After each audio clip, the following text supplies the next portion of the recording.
All right, this is a response to Manhood Academy 101 Principles interview with Sickmouth. In the interview, she goes as Susie.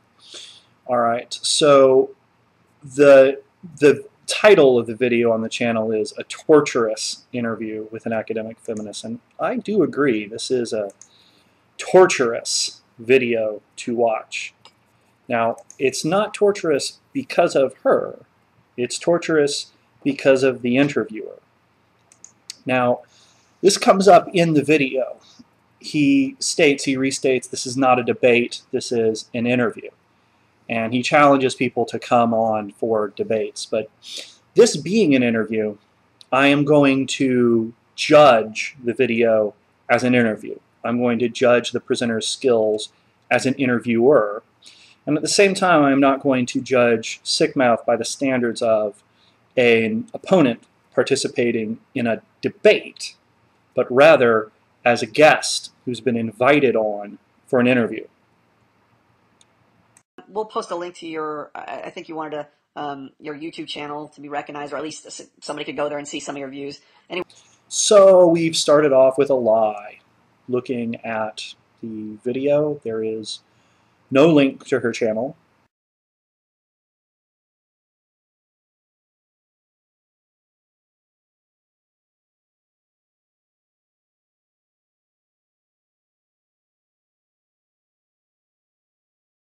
Not keeping a simple promise made at the start of the interview, one that not only shows class, but is incredibly important for documentation. It's like I'm learning so much about manhood already. Wait, we're going to be recording just the audio portion of this. We're going to distort the voices for your anonymities. For some odd reason I can't figure out, she's not anonymous. She makes YouTube videos. She doesn't distort her voice. She doesn't use an avatar. She just talks to the camera about her personal experiences. This is what you do. This is your tactic. You're the one who wants to be anonymous. You're the gutless chicken shit who hides behind sock accounts. She doesn't need it. She at least can step up, come out, and talk without needing any of this. So again, what are we supposed to be learning about manhood? All our interviews are unedited, other than just the voice distortion. So we just we don't chop a segment and then just take it out of context. I am only playing the portions that I am directly responding to. Now, the version that I'm using is the one taken from Sickmouth's page, and I'm linking that down below. I'm also linking 101 Principles page, but not his video, because fuck that guy, why does he need the views? So I'm not exactly sure how, but I took a cursory glance at your channel and I realized, oh, you're a feminist and you had certain views about relationships and things, and I thought, well, what a great opportunity to hear from the feminist side. All right, so that's the setup. They came to her asking for an interview. Now, she's covered this in a previous video. Essentially, this was just a case of a false pretense. She was invited on under a false pretense.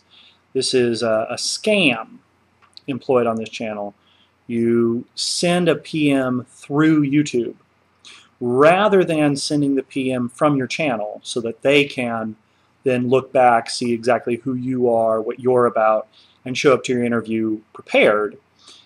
Instead, you send them a PM directing them to a website so that you do this roundabout thing where they asked you for the interview, but you had to come to them through their website, and you have no idea where it is that your content is going to be posted.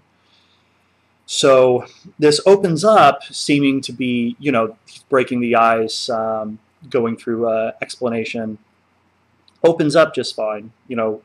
High points for setting the interviewee at ease through the start, through the opening, but here's the next statement. Usually we're, when we, at our academy, Manhood Academy, we have an ebook and it talks about the problems and dangers. We feel that feminism is a danger to society. So this is the framing for the interview. Feminism is a danger to society. So keep that in mind. All the questions that are asked are going to stem from this basic premise. Feminism is a danger to society. Now, many anti-feminists, this one included, don't really have a solid understanding or a good definition of what feminism is, nor do they have a good understanding or solid definition of what society is. The claim that something is a danger to society when you can't properly delineate the boundaries of either of those things, either society or the object, is to be talking nonsense. But he then goes on to say, but this is not a debate, this is an interview. So this is the premise that he makes. Just keep that in mind. So far, so good. The interview's not off the rails yet. But we don't usually get get to hear the full feminist side of the story because many of our critics are feminists and they come to debate us. But we're doing an interview right now, so we just want to get your views on how you think feminism is affecting relationships and why we even need feminism. Now, later he's going to brag that there are no softball questions in this interview. That is a very weird thing to say to start off an interview, and Sickmouth responds correctly. Okay. Well, so is that your first question? Which prompts him then to ask an actual question. But so far, what we've done in the interview in these crucial opening moments is simply establish the prejudices of the interviewer. In our encounters with feminists, there's they talk about the first wave, second wave, third wave, and we mostly know them practically, I guess, how they side on issues. For example, I would say the vast majority of feminists that we encounter are the ones that are kind of like the have your cake and eat it too type feminists, where they want to get the benefits of being a woman, the tradition and whatnot. Man pays for the date. Men are supposed to sacrifice for us. Women and children first on lifeboats. But then at the same time, they want to get all the benefits of being a man. They want to be in a boardroom. They want to run things, etc. So they don't want to put in the sacrifice. They just want the benefits of being a man. And then there are I would say the more hardcore feminists who want to do equality straight down the line, where if you're qualified to do a fireman's job and you're a buff chick, then you should get that job, and there should be no pity for you if you're not qualified. You shouldn't get any benefits. It should be even Steven, 50-50 the whole way. And so there's obvious problems with that for other feminists, because the whole reason we have affirmative action hiring policies is because they'll say men have a natural strength advantage or some kind of intellectual advantage, and not enough women are here, or women don't have access to education, so we need to advance women's education more. So there's kind of these two main kind of oppositional types of feminism, where one is more hardline, it's straight 50-50, and men are competing against women. So we don't really, in their mind, there's kind of no it's kind of artificial, because in their mind there's no gender distinction. It's just pitted these two things called men and women against each other, and they are competing for equality. And the other side recognizes the differences, but they're taking advantage of the differences. All right, so this is the caliber of the interview. This is as good as it gets. He asks a question that is personal in nature. What do you think about feminism? How do you identify as a feminist? What is it to you? Then interrupts, railroading on this long tangent that serves nothing other than continue to show his own prejudices, but more importantly, put the interviewee in a straitjacket. So now, rather than being able to answer the question, I am a sex-positive feminist. Feminism for me means control of your own body, something that men and women are both entitled to, or hell, every gender, every individual is entitled to. So in the following segment, they discuss that, the sex wars, and he demonstrates that he is actually aware of this difference between sex-positive and anti-sex feminists. He just didn't think it was relevant in that previous point. So what we have here is someone who, in his interview style, his tactics, he will profess ignorance rather than relating to what it is the person he's interviewing will talk about. Now, this tactic keeps recurring throughout the interview of professing ignorance, even though he knows full well what it is the person he's interviewing is trying to get across. It's nothing but manipulation, and it's a goddamn waste of time. No serious interviewer should be utilizing this kind of a tactic. But I think that's a false dichotomy, though. Okay, explain your side. Because, well, you might already be familiar with this, but have you heard does feminist sex wars mean anything to you? No, you're gonna have to explain it. Why don't you go ahead and give us a little background. Well, the feminist sex wars was a period, I think it was during, I'd have to look it back up, but I think it was during second wave feminism. It started happening around the 80s, early 90s, where feminists were starting to have debates about, you know, what does it mean to objectify a person? What is it, you know, is pornography really always harmful to women in every circumstance? Right. And from this big debate sprung generally to schools. There are the sex-positive feminists who believe that not all porn is evil and that if a woman wants to be a prostitute, she should have the right to be a prostitute and that sex work isn't inherently degrading. Oh, yeah, we've seen recently in the news different types of feminists warring over that issue of strippers. For instance, one side says, oh, it's a woman's body. She can do whatever she wants. If she wants to strip, that's up to her. More power to her. And the other group is saying, hey, we need to protect women. Women are victims. They're being exploited in the sex industry. So this is not what they really want, and it's exploitation of women. So you see two competing sides of feminism. Two sides that you neglected to mention in your summary of feminism. Two sides that are entirely relevant for the conversation. Two sides that any half-decent interviewer could have gotten out in a quarter of the time that it's taken you to get to this point.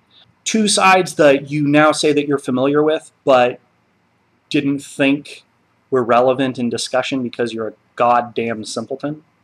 What's this term sex-positive feminist? I think I know, and I've heard of it before, but just for our audience sake, could you clear it up a little bit? I think I know, because I consider myself an authority on the subject, because I've interviewed and debated with so many feminists, because I'm going to go on a tangent later on in this video about how much I fucking know. But here, I'm just going to stick to my manipulative tactic of feigning ignorance because I'm utterly fucking worthless. You know, it's interesting you bring up objectification.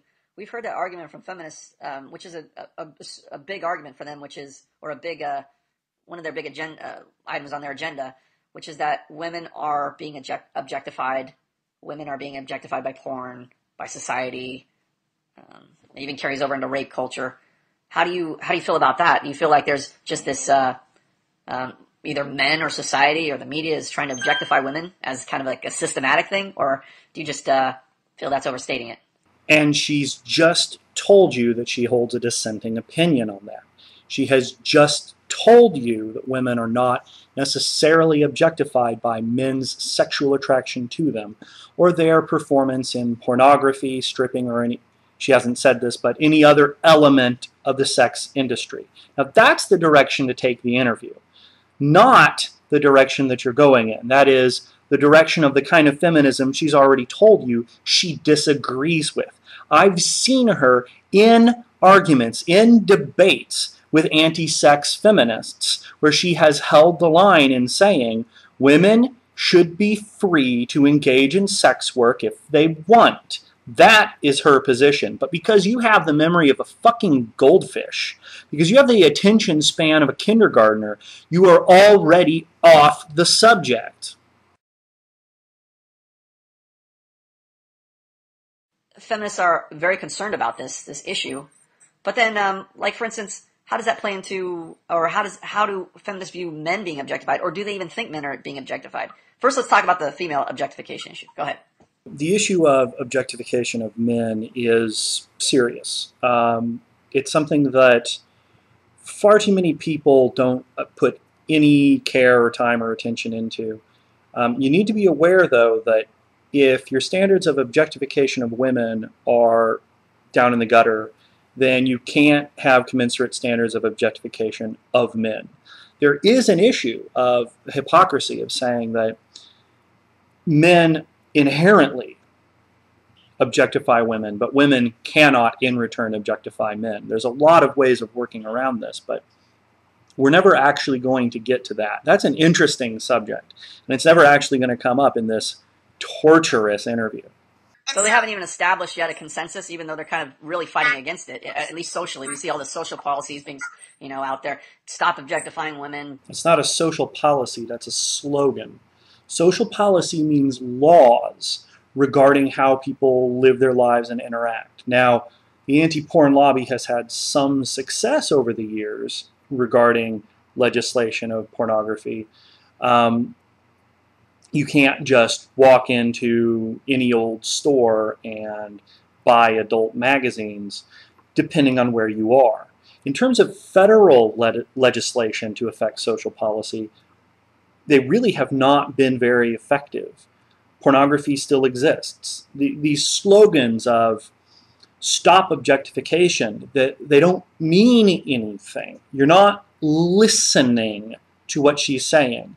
It's not that feminists haven't established a consensus.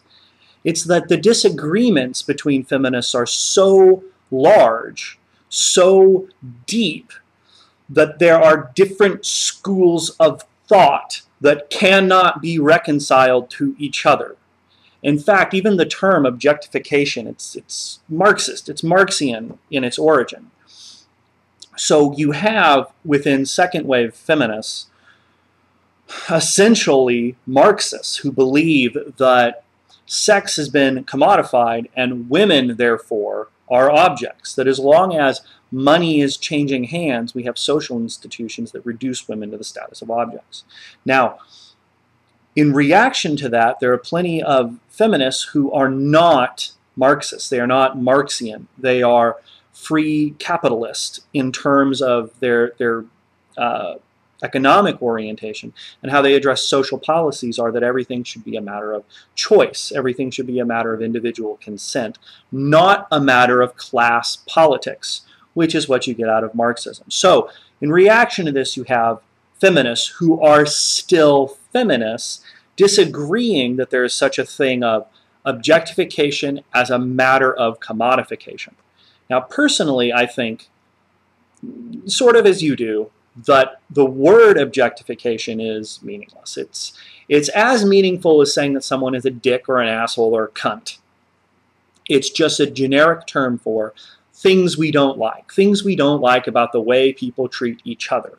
No one wants to be treated like an object, right? Fair enough, but not objective, not inherently meaningful, not something to base policy on. And the thing is, sex-positive feminists agree. We should not be basing social policy on this nebulous concept of objectification. We should be basing our social policy off of informed consent. I hope that I've cleared up for you in the last 3 minutes that I've been talking in this segment what you cannot form any coherent questions in the entirety of your interview to get straight. Dummy. Kind of a general consensus of if you're a woman in porn, you're being objectified. If you're in the media and you're in an ad for Coca-Cola or a car, you're on there looking sexy, you're being objectified.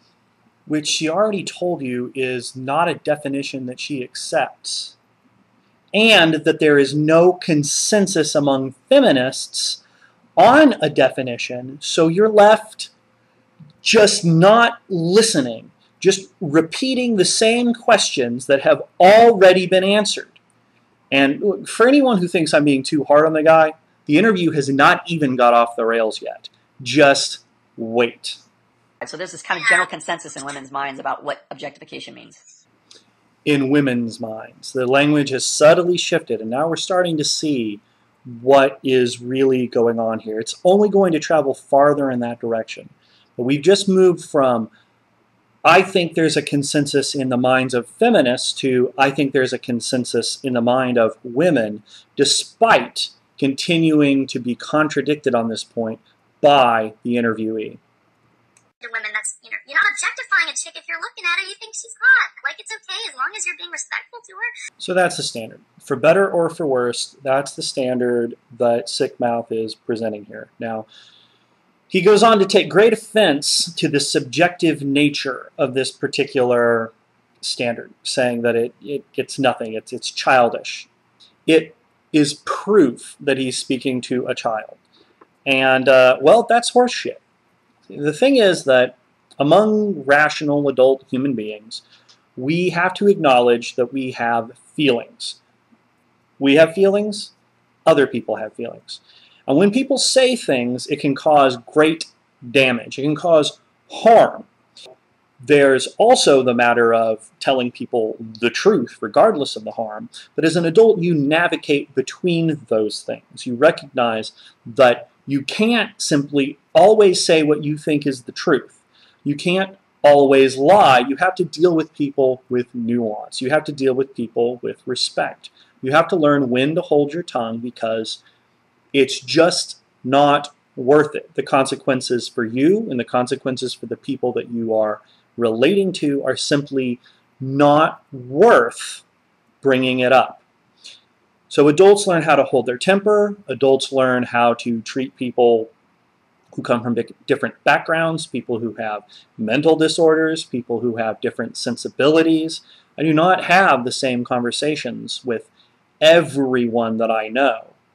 It simply wouldn't work. I can restrict the people that I deal with, and to an extent I do. But see, I bring this up, I bring up this tangent because the person who is behind this channel is attempting to sell a product in the form of the Institute, the Manhood Academy, and an ebook. The promise here, the product is that you will learn how to navigate social situations, that you will, in the sophistic sense, become a real man, that you will level up and be able to take control of social situations. Now, maybe this is what he means by control. If you can upset the other person more than they can upset you, then by definition you have control. But that is control to a child.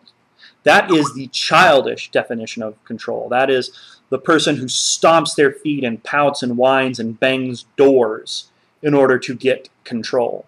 That is what he is doing, rather than listening and being respectful. And trust me, it gets worse.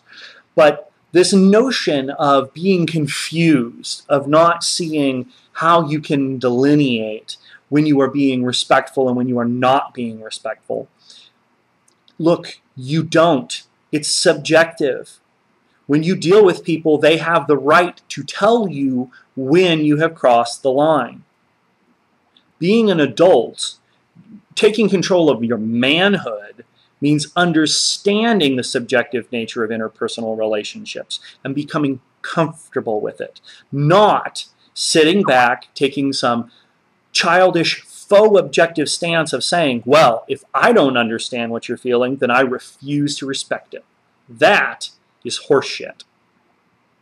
Are you crossing over? Are you saying like objectification is like what people would define as sexual assault? Like if you're just walking down the street and you're, I don't know, wearing a tight dress and the guy grabs your ass, that to you is objectification. Now, she doesn't respond very well to this because she should say the distinction is irrelevant. If you're talking about a situation of sexual harassment, whether it's also objectification or not is totally worthless. This is a totally worthless avenue of discussion. And the only reason that the interviewer is continuing down this path of questioning about the definition of objectification when the woman he's interviewing has already told him it's not a central part of where she's coming from, that she doesn't think there's a consensus, and that she disagrees with how loose, how open the term is. She referred to it as a buzzword, right? When the interviewer said, you see so many social policies of people yelling no objectification, she said most of the time it's a buzzword. But he continues to push down this path, not because there's some productive end in mind, but because he's about to spring his trap. I don't know, it really depends on the context. I'm not sure if I can Well, that's what I think is the real problem is people have left it up to women to define sexual objectification. And well, we're sure as shit not going to leave it up to emotionally stunted mutants like you. Such an arbitrary standard, especially if you have to feel it or have a context for it where there's no just some concrete definition that we could all be clear on. Now, see, this is coming from someone who claims to be a master, to be an expert on social interactions, to tell people how it is, to teach people how it is they're supposed to be getting along with people. This is a guy who he is peddling, he is selling to men based on their own inability, their own insecurity to talk to women, to maybe deal with their bosses, their parents, their family, their friends. This is what he is selling to them, that it's not your fault for not having a comprehension or understanding of the individual nature of other people. The fact that everyone sets their own boundaries and absolutely has the right to define when you are and are not welcome to deal with them, just as you have the right to define how other people are going to treat you, where your boundaries are. Everyone not only gets to, but has to set those boundaries for themselves to determine if they are in the kinds of relationships that they want to be in. Now, yeah, collectively, women across the nation have banded together and said collectively, no, this is not good enough. The rules that you draw for us arbitrarily, telling us what we have to put up with, are simply not acceptable. You have nothing to sell to people if you do not understand that, if you do not comprehend that. You're sitting there in your position of emotional incompetence, claiming that it's just so hard on you. It's so hard to be a man, having to always figure out when you've gone too far, having to always figure out from other people how it is they want to be treated. Oh yes, if only someone could just tell you, here's the things that you can say and you won't ever offend anyone. Wouldn't that be so simple? Well, we wouldn't be fucking individual human beings, you self-centered, sanctimonious piece of dog shit. Well, the concrete definition for sex-positive feminists, at least, is you're disregarding somebody's feelings. You're basically yeah. But again, if we go by your feelings, it's such an arbitrary standard. Welcome to being human. If you can't recognize and respond to the feelings of other people, then you are worthless. Okay, now let's look at the other side of that. Do you think women objectify men when they're dressing super sexy and not regarding male sexuality? That is also objectification, where a woman disregards male sexuality, dresses sexy to get attention, doesn't take into account all the guys she's turning on. Isn't she objectifying them just as much? Let's say you lather yourself in blood and chum and jump into the ocean. You may only want the attention of one fish, but doesn't blood and chum also attract sharks? I don't think that's a fair analogy. I'm talking about a woman objectifying a man by treating him like an object. For example, if she's dressing up and she's going to attract every type of male who sees her, not just specific males. There's no way she can determine who she's going to attract. She's just dressing sexy. Males, just because of their biology, are going to be attracted, want to look to her, maybe talk to her, etc. So how is that not similarly objectifying men and not taking their feelings into account? Now we finally get to the heart of it. This is true forced loneliness, repackaged, brought to you under some strikingly similar but just a little different arguments. Presentation, it's a little more slick. There's the pretension of being associated with an academy, which we'll hear more about that later. But in the end, all we have here is nothing but sexual immaturity.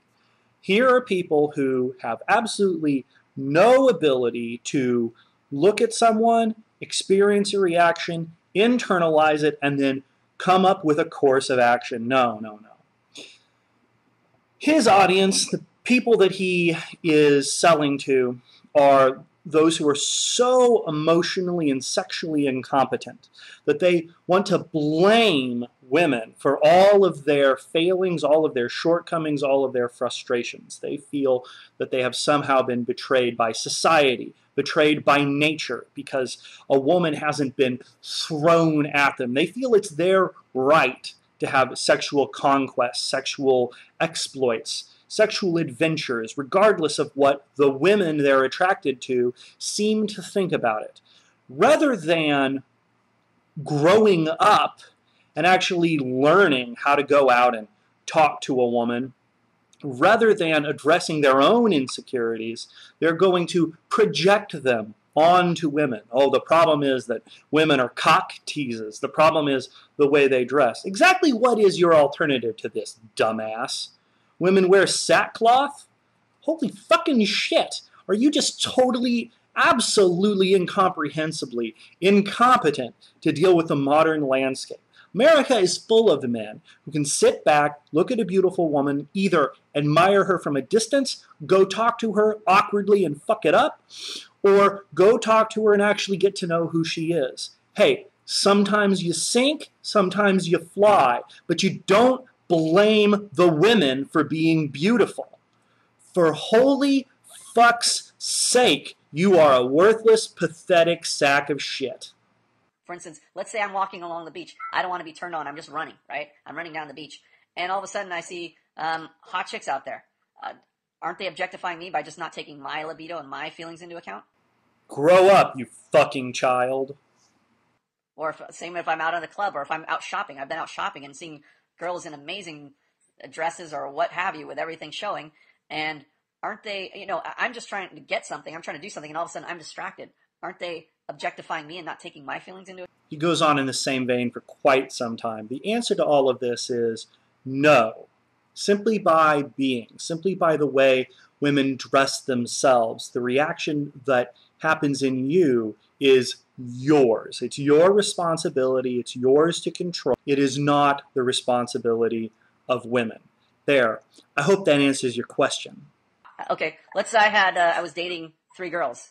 I would say you got very lucky, and you should revisit your beliefs about women. Seems like what you told me was that objectification depends on if you're not taking my feelings into account and you're disrespecting me. Those are the 2 criteria that you told me.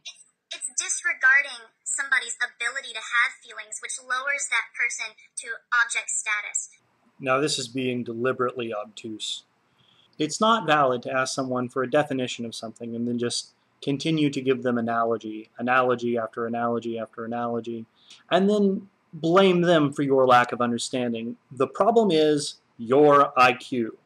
You are being deliberately obtuse, or you do not have the intellectual capacity to understand what's being discussed. You are just trying to take the term objectification out of context. You just try to do it again and again and again and again, rather than actually asking her a question and taking her answer, and then going from there in some positive direction to talk about something that's relevant. You are the one that's making this interview focus on the trivia, the irrelevant, and the nonsensical. Okay, let's go back to the previous example then of a guy grabbing a girl's ass. Let's say he recognizes and acknowledges she can have feelings. Maybe she could become my girlfriend one day. Sexual assault as a way to start a relationship. Congratulations, you are ejected from the big kids table. You do not get to sit with the adults. You get to go sit with the middle school girls. If that is your level of sexual awareness, if that is your concept of how people get together, you can go sit with the middle school girls and trade tips with them about how Prince Charming is going to come in and sweep them off their feet. That, if you are selling this to men as your definition of how it is that we're supposed to be getting together, this is your notion of what feminism has ruined. Feminism has totally ruined our ability to just walk up and grab women wherever we feel like it. Our ability to hit them over the heads with clubs and drag them back to our fucking caves. Ruined by feminism. Yeah, you get the fuck out of here. You do not get to sit with the big kids. Still, again, I'm still being forward, telling you, nice ass, I want to fuck you, and you're uncomfortable. Even though I'm still, in my head, think, this is a girl, she has feelings, I want to date her, etc. Then you're an idiot, and it's not going to work. Okay, so listen, here's the thing for all the men. You know, there are women out there who, they dress up really skanky. They put on their tiny black outfits, and they go out cruising and they want just the right guy to come talk to them. And we've heard them. We've all heard them stand around complain, OMG, why aren't the nice guys talking to me? Why aren't the rich guys talking to me? Why is it just the creeps tonight? And the reason is they don't know how to talk to men. They are socially incompetent. All that they have going for them is their bodies. Now, in the adult world, there are those kinds of women, and then there are women who have both of these things. They dress up slutty, they walk around the way Sickmouth was talking about, tits hanging out, ass hanging out, and they also know how to talk to men. They have their own self-esteem, they have their own sense of themselves, they know what they're worth, they know what they want, and you do not get to dictate to them that they're going to end up with you.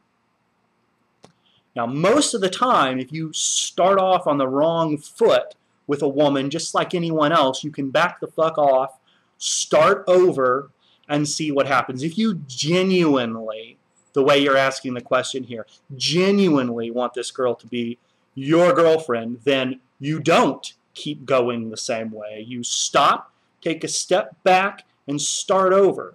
And you always have to keep in mind that it just may not work out.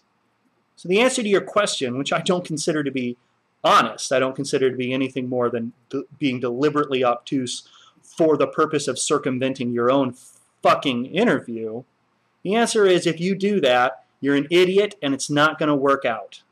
Point. How can you make a policy or say that anybody is being objectified if we have no standard to judge it against? Because we're not talking about policy, dipshit. We're talking about how people relate to each other. You can't even explain the standard to me. I'm trying to clarify what the standard is, and then I'm trying to bring cases up that either expose the standard as faulty or just we're taking advantage of the standard, but we can't even establish a standard. What you're supposed to be doing is having a fucking interview. Do you remember back when she told you this is not the big deal for her, that she criticizes other types of feminists for overly applying the term objectification? Do you remember any of that? See, what you're doing is trying to nitpick in order to take your interview nowhere. As you just said, for the purpose of dismantling the standard when she's told you there is no consensus. Those words came out of her mouth. Is the problem in your ears or is it between them, you stupid asshole?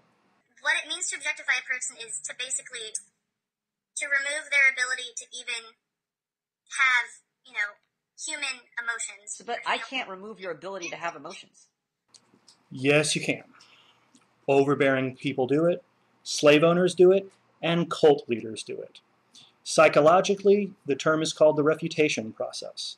Any information that is introduced to your brain is immediately accepted and then sent along pathways attempting to find information or processes to refute it. Now, through enough emotional manipulation, such as social conventions or the kind of abuse that occurs in cults, you can interrupt that refutation process. This is physical, this is biochemical. It removes people's ability to properly emotionally function. That is a standard for objectification. All right, now, she didn't do the best job in explaining this, but as I said at the start, she was not introduced to a debate. She was asked to come on in an interview to explain her thoughts on feminism. Now, you just revealed your agenda here.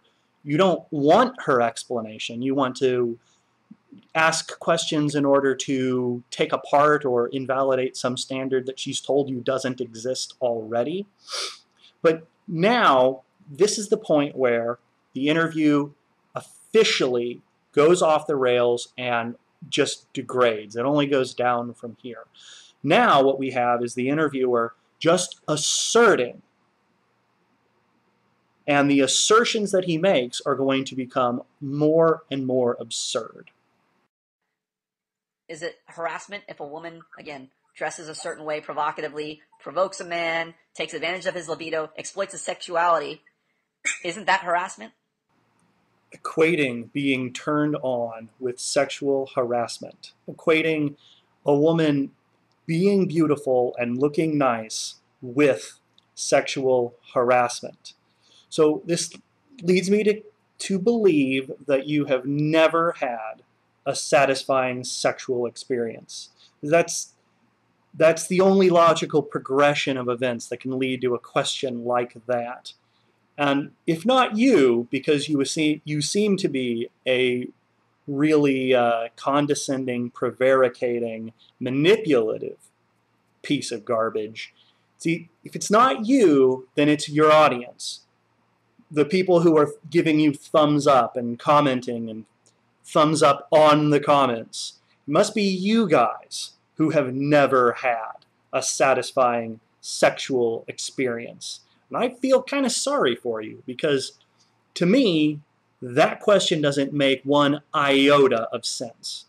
Total misunderstanding of how biology works. For instance, if you were starving and I put a plate of spaghetti in front of your nose, your mouth would naturally salivate just by smelling food. That's a biological response. I don't think you have a choice and say, oh, I don't feel hungry, or my appetite isn't suddenly aroused by smelling the spaghetti. I don't think that you could say that that's just a choice. A while ago, it was the analogy of blood and chum to a shark.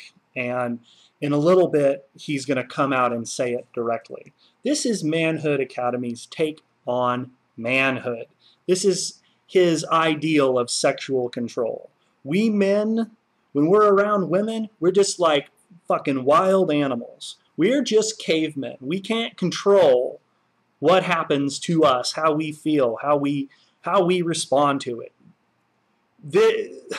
This is the crowd that Manhood Academy is trying to appeal to. This sad, pathetic, lonely, downtrodden, disenfranchised, nothing of men that he's trying to sell his book to, trying to sell them some iota of hope, some iota, some small quantity, some single particle of promise that somehow your life will be able to get better, and all you have to do is blame all your problems on something else. Just don't make it a matter of choice. Don't make it a matter of personal responsibility. Just project, project, project. My response to your analogy, by the way, is you choose what you eat. You don't choose to be hungry, you don't choose to salivate, but you choose. You have total control of when and where you eat. So by analogy, that's my take on sexuality versus yours. Next dumb question. Well, if nobody had sex, we'd all die, so I don't think that's true.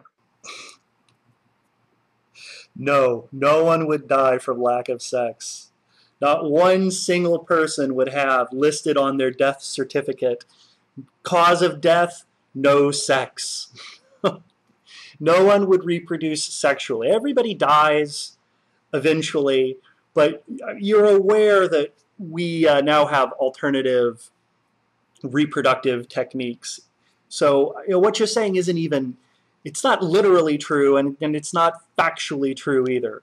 No one is going to die from not having sex. Everyone will just live the rest of their lives the way they normally would have, doing all the other things that they love, and then they would die from whatever causes, natural or unnatural, came their way.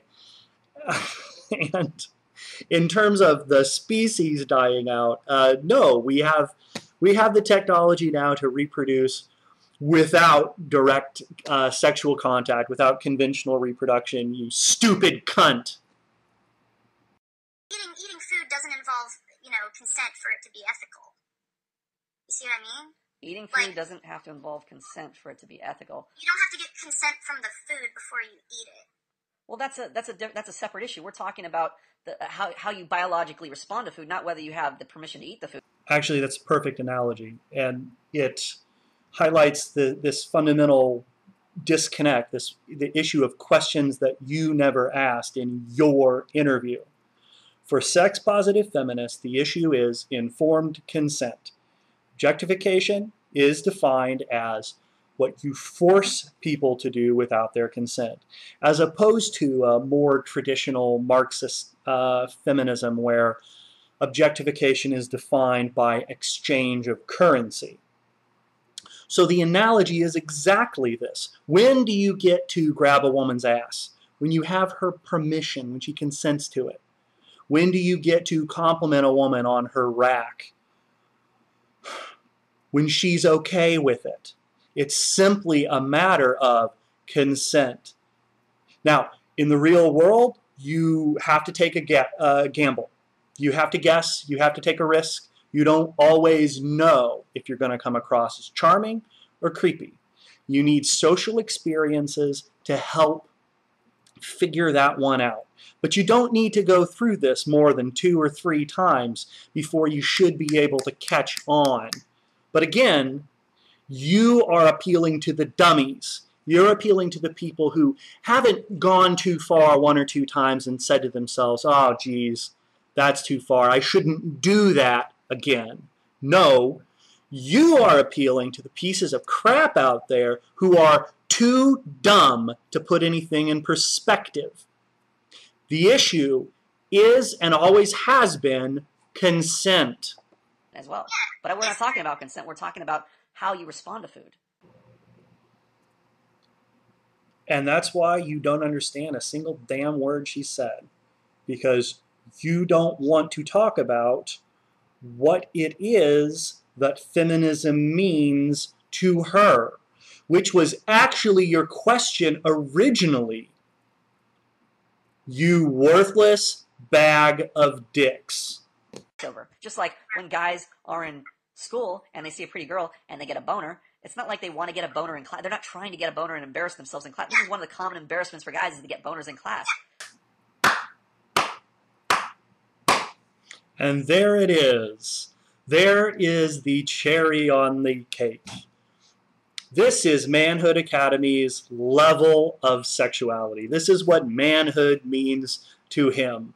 If you're the kind of guy who can't control an erection, if you're the kind of guy who has absolutely no idea what to do with a boner, if you have no idea what to do when you get a boner, if this is just absolutely blowing your mind, then buy his book. You fucking deserve it.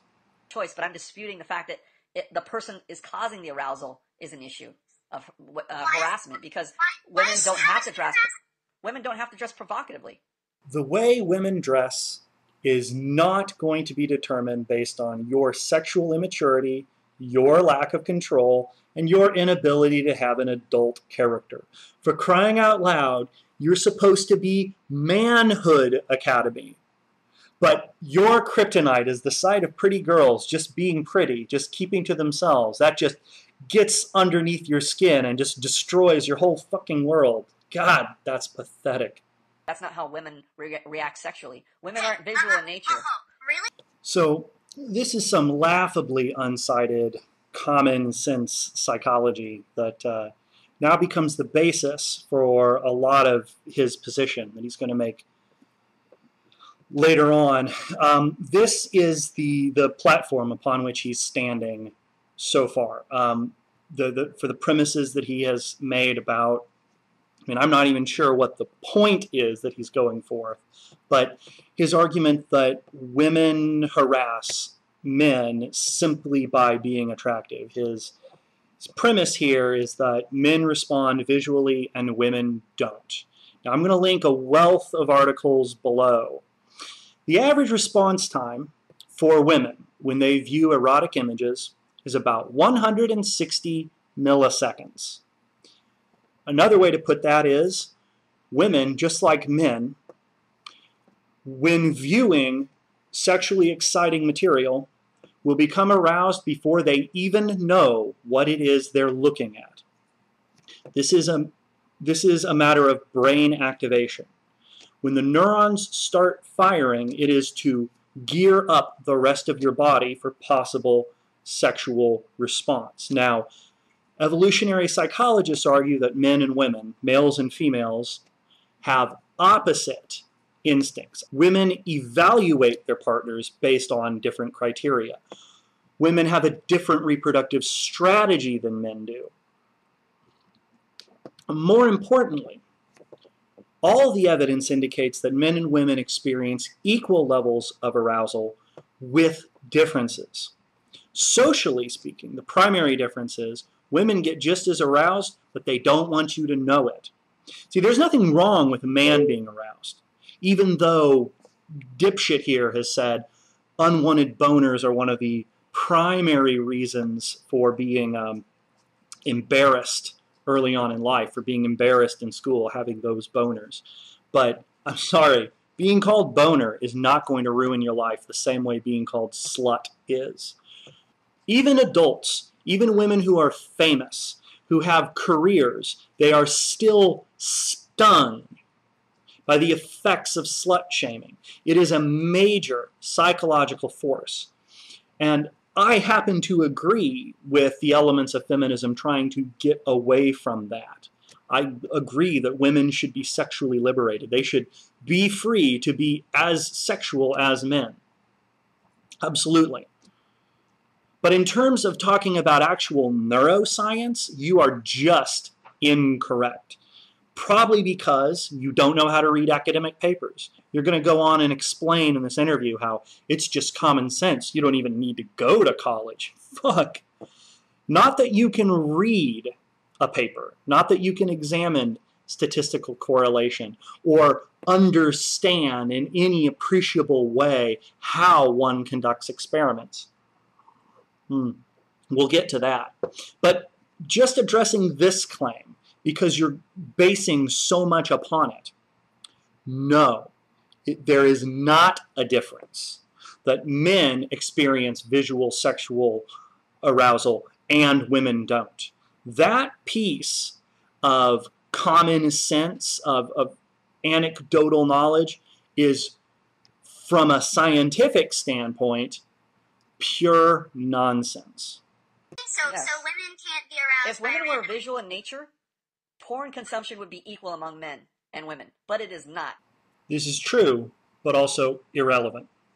Please read the very lengthy article that I've linked below on how men and women differ in terms of their response to pornography. Women are far more contextual. Men seek novelty. Women are less likely to engage in or enjoy pornography that's been selected by men, unless it's their partner. Then they'll be interested in the arousal that he experiences. They'll be watching the pornography less than experiencing it with him. In short, women can relate to any kind of pornography that they can place themselves into. Men experience pornography in a different way. Now, there is a huge difference in pornography consumption, but it's not for the reason that he's citing. The statement he said, if men and women were both visually active, then their consumption would be the same. And that's just not true, because there are also social, individual, and psychosocial factors, which fuckwit here doesn't have any clue about.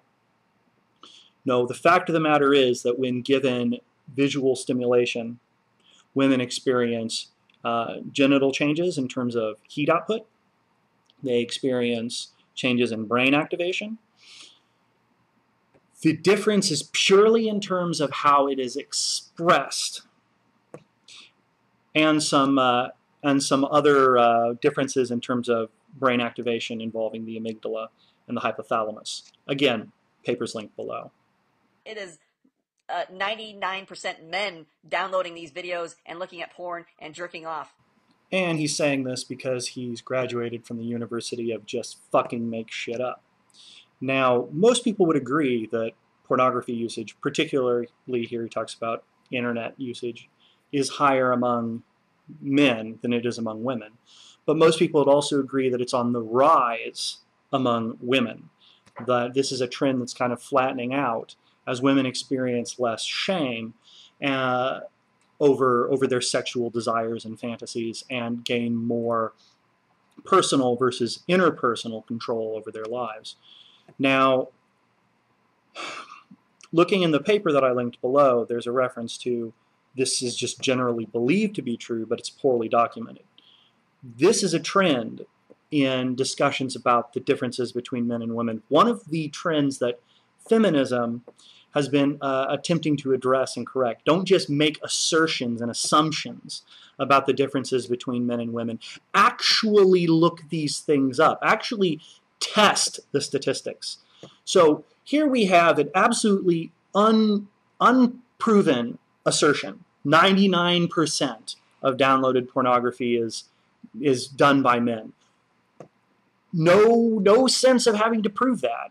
You can just say, oh, well, that's just what we know, because we've already made the unfounded assertion that men are more visual than women. We can just put another unfounded assertion on top of it, but give it the veneer of accuracy by putting a percentage on it.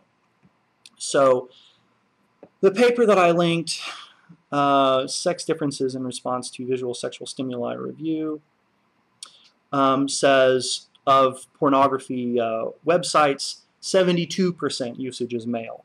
Now, is a pretty bad citation that they have here, a website called Top 10 Reviews, so I don't know where that source of information actually comes from, but I trust that infinitely more than I trust this statement made by Manhood Academy, unless they can somehow present their statistics. Using Brigham Young University as a site, and again, I mean, trust them or don't, I don't have any reason to distrust their statistics. According to their compiled statistics under the tab Women in Pornography, 17% of all women struggle with pornography addiction.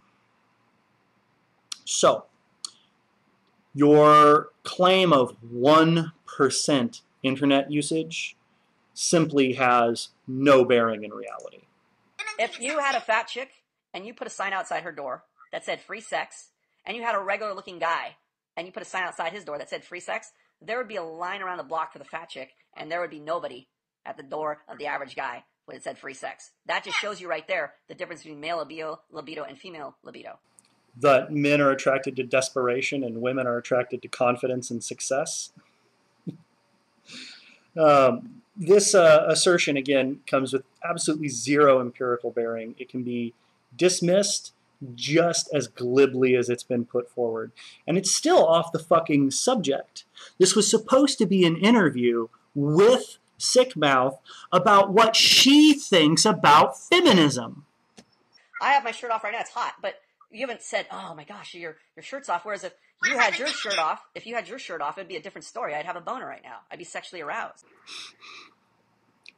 Nice try, but as I just said, that's desperation, and women are not attracted to desperation. I mean, points for trying, but you're not going to get her shirt off just by saying that if she did, you'd get a boner. Manhood Academy, staunchly refusing to show any level of manhood. No, around the world, women, if that was true, if your assumption was true, that it wasn't a cultural factor and women just weren't programmed, then in Japan, China, and other areas, we would see an equal amount of porn consumption, which we don't. We don't see porn consumption in Japan? What the fuck are you talking about? You never been on the internet? Certainly never been to Japan. If you are unaware of how many genres of pornography there are, how widely exported Japanese pornography is. You want to disregard cultural factors when you can't even get just the basic concept of who does and doesn't produce pornography, or who does and doesn't consume it correct? You are just off. You are just fucking wrong. No, if you were going to say that a woman having her shirt off and a man having her shirt off isn't comparable, then you would need to say that there aren't any cultures where men and women both go around without their shirt off. But you couldn't, because it's not fucking true. There's a huge cultural difference across the world between whether or not it's considered acceptable for women to have their shirts off. You just went, China, Japan, how about Africa and South America, where tribal cultures have this tradition? You'll find the same thing across Oceania. But hey, unlike you, I'm a guy who actually reads. So I guess I can't hold it against you for not knowing any of this. On a related note, speaking of culture, you aren't taking into account paraphilias. So in societies where women cover up, men tend to find arousal off of less and less being revealed. Societies where women expose more of themselves, men find different things to fetishize. Paraphilias develop primarily as a matter of operant conditioning during your adolescence. So if you're in a situation where you're constantly finding yourself aroused and have no means to vent that arousal, then you will associate, just like you were talking about the conditioning example before, you will associate whatever is around you with your sexual arousal. So we have schoolgirl uniform fetish, for example. We have stocking and laces fetishism. But fetishism runs an entire gamut of human sexuality. Some people have a focus on race. Some people have a focus on fatness, or on hairiness, or on skinniness, or on hair color, or on physical defects. There is no limit to the variability of human sexuality. And that pretty much destroys the point that you're trying to make. One that is already based on a faulty assumption, that is based on a faulty assumption, that is based on a faulty assumption. You're just stacking up a pyramid of taller and taller bricks of shit. There's Asian men who are in the same restrictions, whereas sex is more of a it's almost more of a shameful thing to be as open as, say, in a European country where, you know, they just have nude beaches and sex is very out there. So those two men in those different cultures still, biologically speaking, have the same arousal mechanism, still respond to naked women the same, regardless of whether they feel ashamed in this culture or whether they feel not ashamed in this culture over here. That is entirely irrelevant because you changed the goddamn subject. The issue wasn't naked women and how men respond when they see a naked woman. The issue was clothed women. That was exactly the dialogue that you were having until you, goldfish brain, changed the fucking subject. Okay, well, maybe you can provide me with some sources for that. That would be great. You can come to our academy. We have men around the world who will tell you the exact same thing, regardless of culture. We have a worldwide audience of men.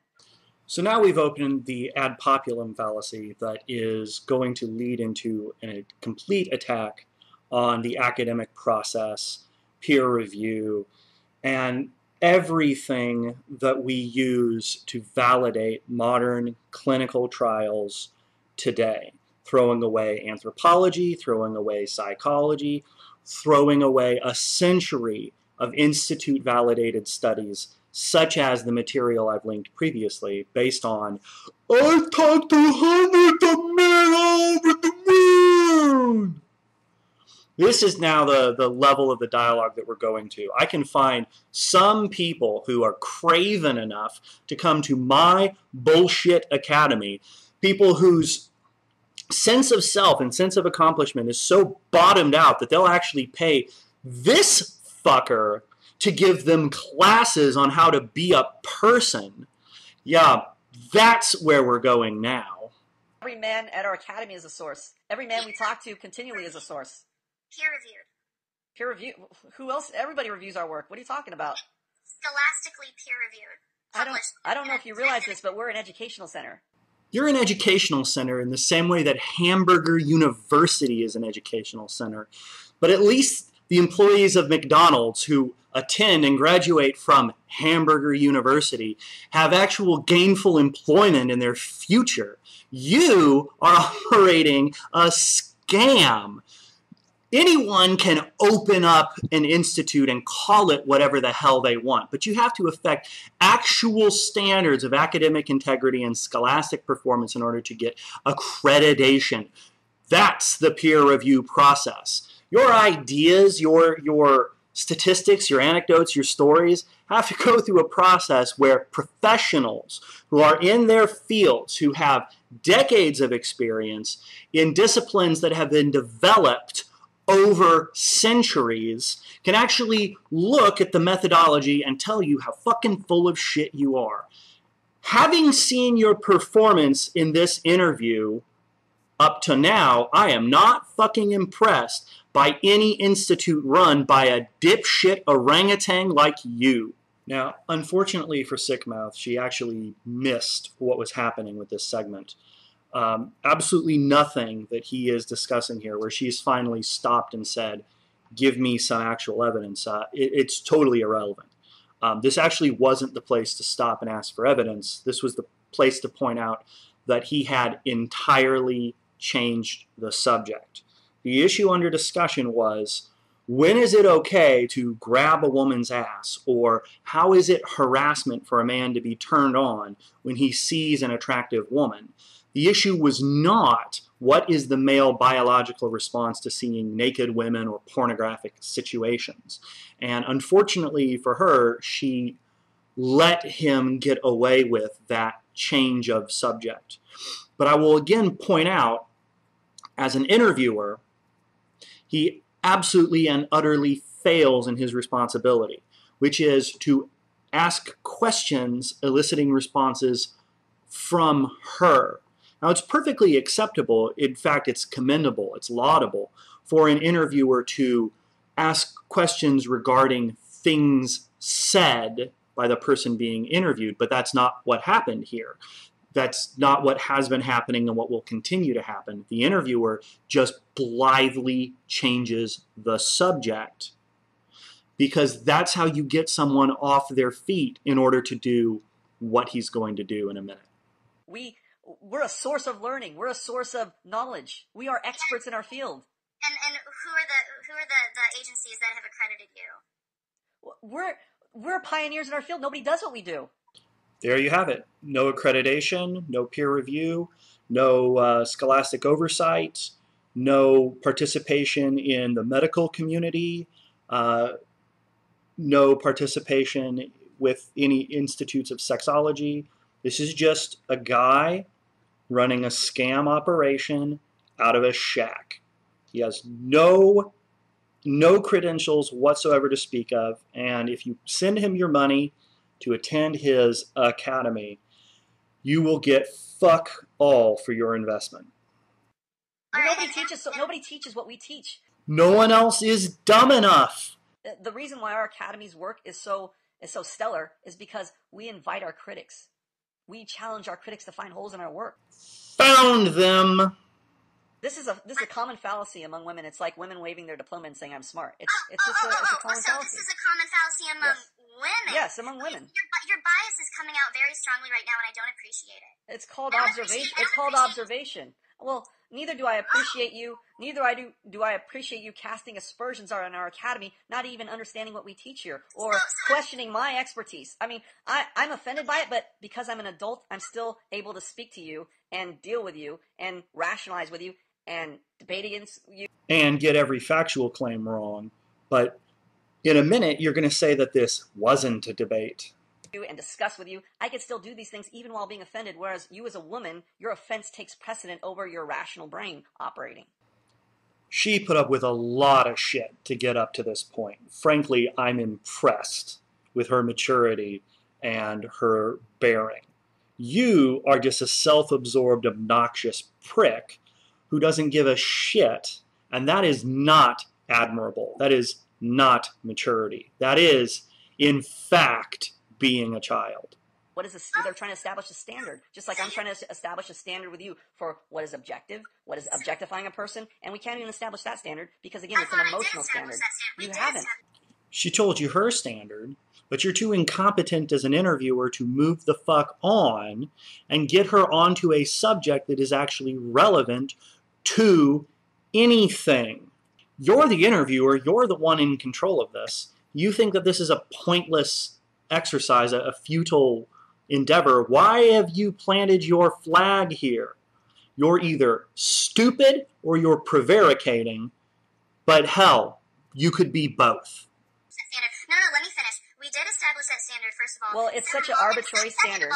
Second of all, in regard to what is adult behavior, I don't think it's very adult to not tell somebody when you disagree with them. I don't think it's not tell somebody when you disagree with them. I don't think it's mature or more, There's a difference between disagreeing and shaming. What you're trying to do is what a mom tries to do emotionally, is shame her child. I'm offended. I can't believe you said that. What if I just said my argument was, I'm offended by you. Oh my gosh, I can't believe you said those things. That's offensive to me. What a childish argument. You cut me off before I could explain why I was offended. Yeah, but the fact that you're offended and telling me you're offended is part of your argument. Why don't you just tell me, come out and straight out and tell me why you're offended or why you disagree? Isn't it more important to state your disagreement versus the fact that you're offended? She didn't, because you cut her off. I mean, those two things go right together. That is basic logic. But you fucking know that. This is prevarication on your part, pretending to be a dunce, pretending to be an imbecile, pretending to be confused by the things that she says, because then you don't have to deal with what she has to say. You don't have to come to terms with her and her criticism of you.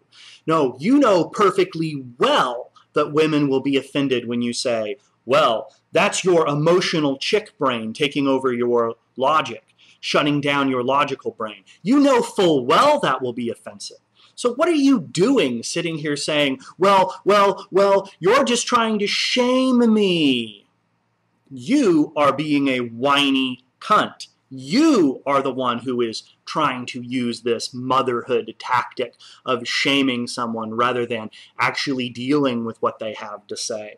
You're the one who brought childishness into this. Oh, you're being a child. Yeah, that's what adults do to shame children. That's what you're blaming her for doing. You fucking hypocrite. What adults do, by the way, for those who are watching this in order to get pointers on how to be a man, what adults do when someone says that they've been offended is they say, I'm sorry, I didn't mean to offend you. Please restate your point. That is what adults do. Can you prove that the vast majority If of we women couldn't make generalizations, we wouldn't be able to have this conversation because we have to generally agree on the meanings of words. That's called generalizing. If we couldn't generalize, we couldn't make legal policies that affect huge societies. That's called generalizing. How do you have the authority to define what a generalization is? Well, if you don't have the authority and I don't have the authority, our words would mean nothing. They would be arbitrary. I could say something and it would mean banana to you. That would mean that we have no generalizations at all, and all our languages was just individual code, and we could never communicate. Where do I even begin to address this absurdity, this cavalcade of ignorance? How to even begin?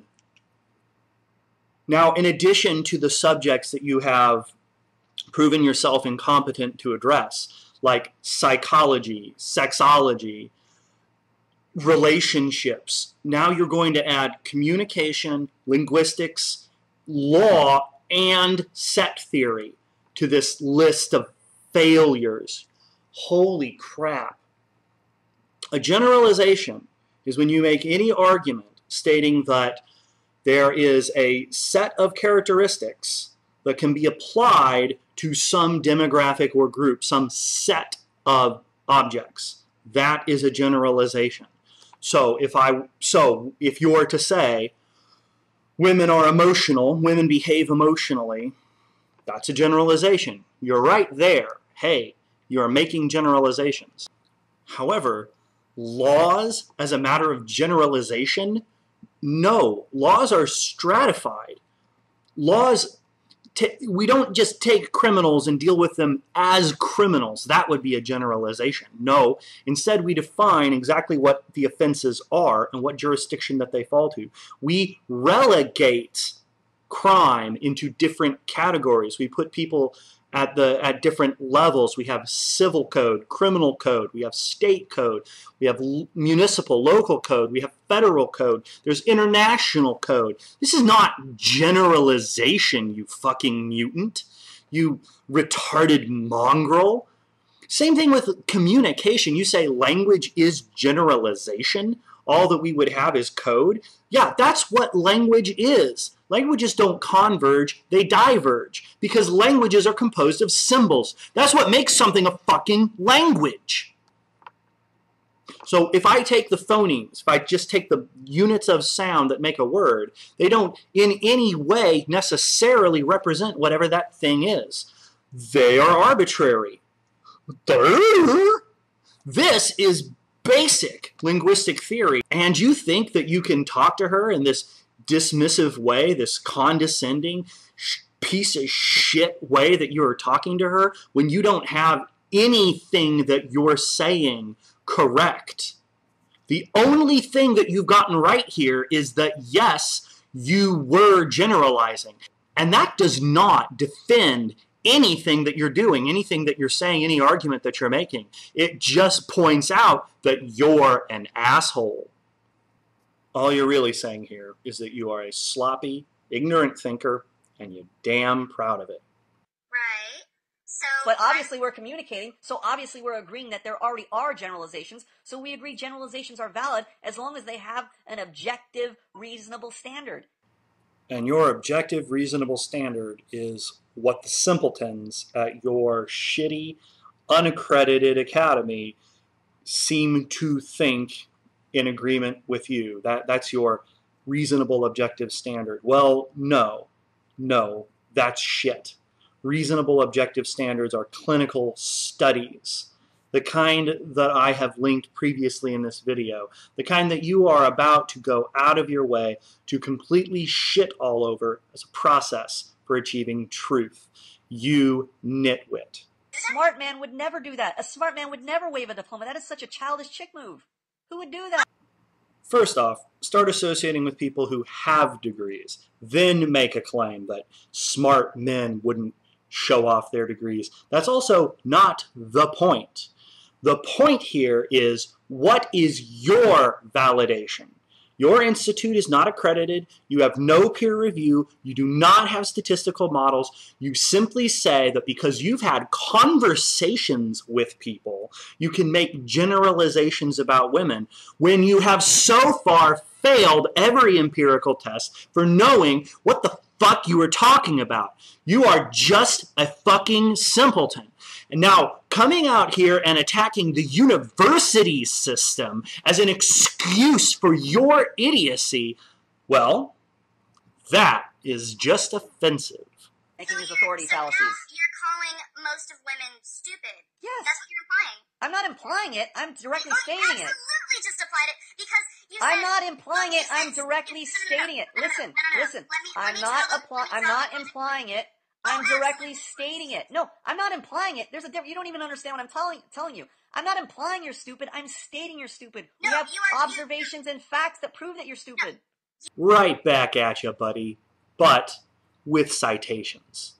You implied that most women are stupid. I'm not implying that. I'm telling you directly that fact. Women are stupid. Most women are stupid. I'm telling you. I'm not implying it. Implying it would be saying. Implying it would say. Implying it would say that sexist and biased by whose standard? And this is indeed when she should have ended the interview.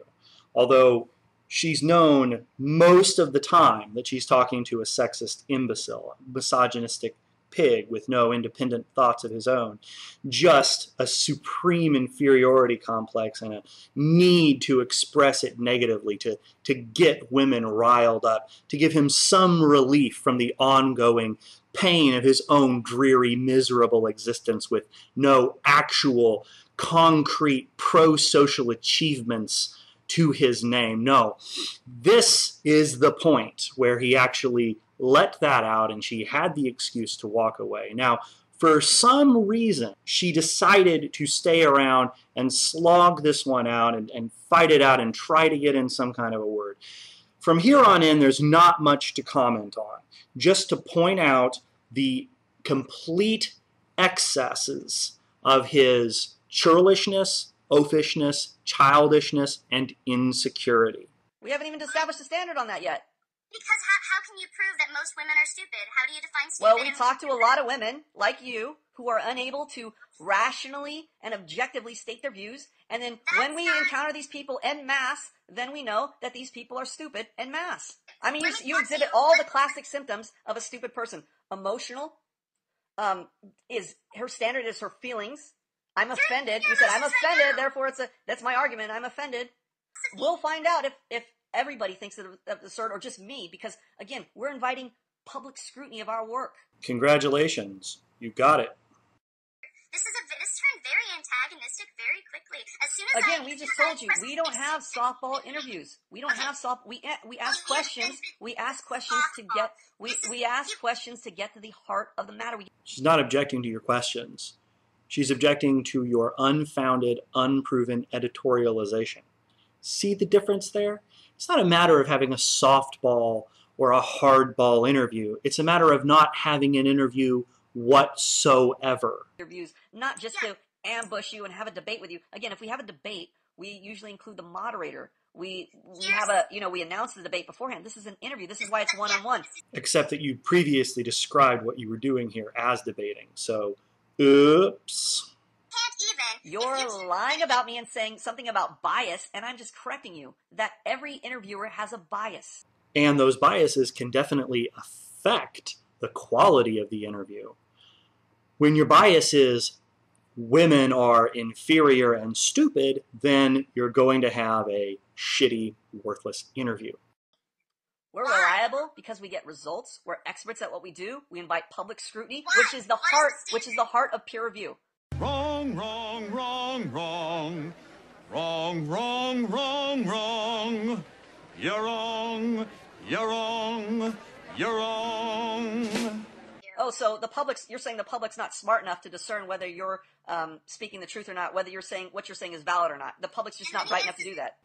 Yeah, the public is not qualified to judge these issues. They do not conduct clinical trials. They do not read the peer literature. They are, just like you, bound by their own ignorance and prejudices. And that's not how we decide, how we discern what is true. So you don't have to take accountability for your statements. That's just like a woman. You don't want to be accountable for your statements. Are you silly enough to think an IQ test is valid? Yeah, but only dumb people believe that IQ test.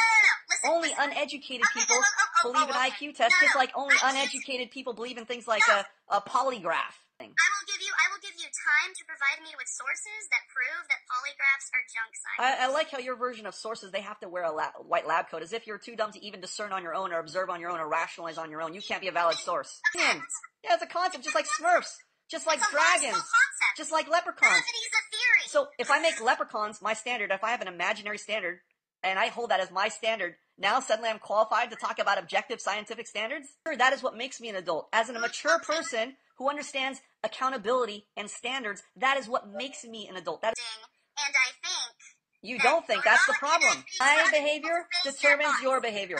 If my behavior determines your behavior, you're a child. If my behavior determines your behavior, you're a child.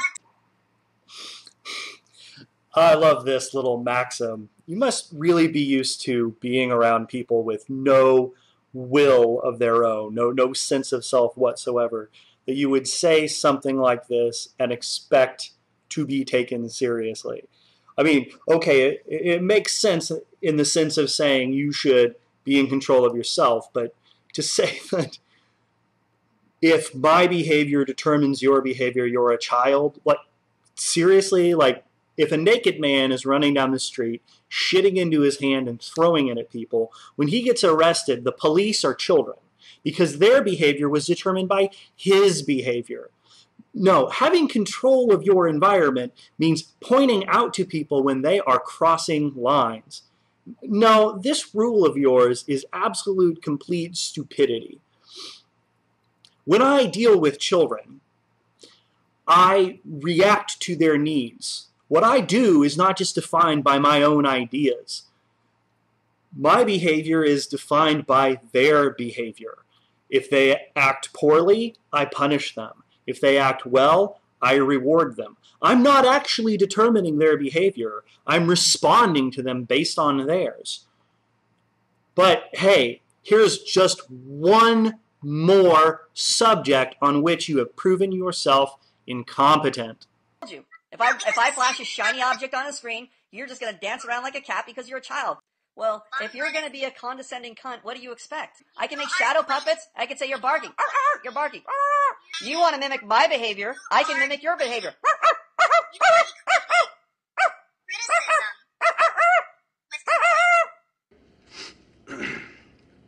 Are you going to bark all day, little doggy? Or are you going to bite? Are you gonna bark all day, little doggy? Or are you gonna bite? Your complaints. What is you're allowing your own personal biases to cloud your perception of You're the definition. too dumb to even make that assessment. To Google the definition of peer review. You're too dumb to even understand the concept of peer review. College. You are too dumb to realize that chicks run colleges.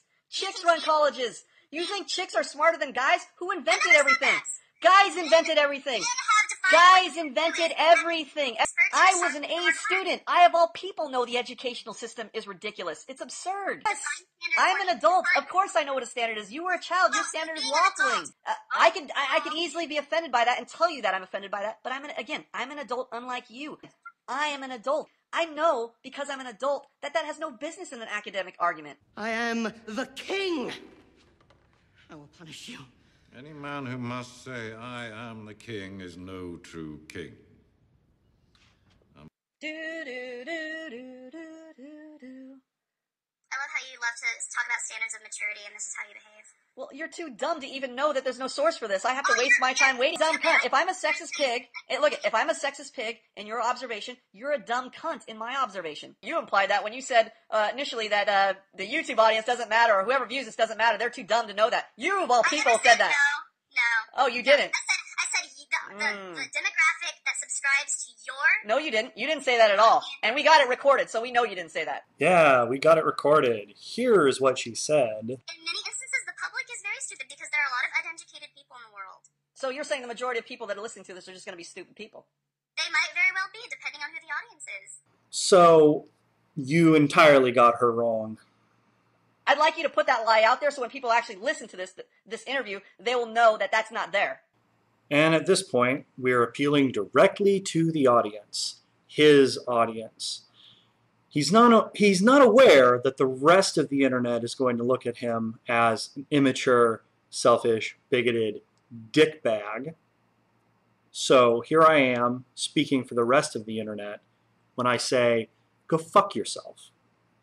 Where were guys educated when they invented the wheel, when they invented computers, when they invented cars? Where was Bill Gates educated when he dropped out of college? Where were guys educated when they invented the wheel? My God, the stupidity just does not stop. See, before there was a formal educational system, discoveries were few and far between. People did things exactly the same way for generation on generation. Innovation was rare, and when it occurred, it was jealously guarded. What innovation did occur typically became trade secrets. Those who had knowledge were akin to sorcerers. They were able to do things that common men would look at as mystical or magical. They could make whole religions center on the kinds of miracles that they could manufacture through simple physical techniques at a temple. The invention of formal educational system, where everything is in the open, in the public, rocketed forward our knowledge, our ability to discover new things, to expand our horizons. Now, we double all of our knowledge on a 5-year basis. It is not generations between new discoveries. We have exciting new discoveries every day. And the reason is not because of people dropping out of college. Previously, far back when you were talking about generalizations, you said when we make a statement, we shouldn't go by the exceptions to the rule, but here you are doing exactly that. You think that everyone that drops out of college goes on to found a multi-million-dollar corporation? You think that that's typical? You think that that is what is common? People who drop out of college don't go to college, they become rich? Now, where are you? Where's your principle on generalization now? No, the fact of the matter is, all of this, just down to the fact that this architecture, this infrastructure here exists, that we can upload videos and communicate it across the planet, yeah, that's the result of universities and colleges and people in lab coats. Where were people educated when they invented the computer? Seriously, go look that up, you dipshit. Standards. Well, let me make my finishing remarks. Your finishing remarks. That's the excuse you're going with? You're so dumb. You don't realize you said the interview's over an hour period, repeated it countless times. This interview's over, this interview's over, this interview's over. And now you want to tell me you have finishing remarks? That's the only reason why you didn't finish? And this was actually the goal. This was the goal the entire time. Lure someone in under false pretenses, get them comfortable, then start insulting them. Give them bizarre, meandering, contradictory, premised questions until eventually they get so fed up and sick that they just walk out. And the thing is, the rest of the internet, outside of the sad, pathetic, joyless, socially incompetent dipshits that subscribe to you, no one else has really taken any notice. Well, your profile has just gone up, and now you're getting replies. Now you're getting challenges to debate. Congratulations, there's this segment of the YouTube population that now is taking a look at you. We're not impressed with what we see. So enjoy being the retard of the month.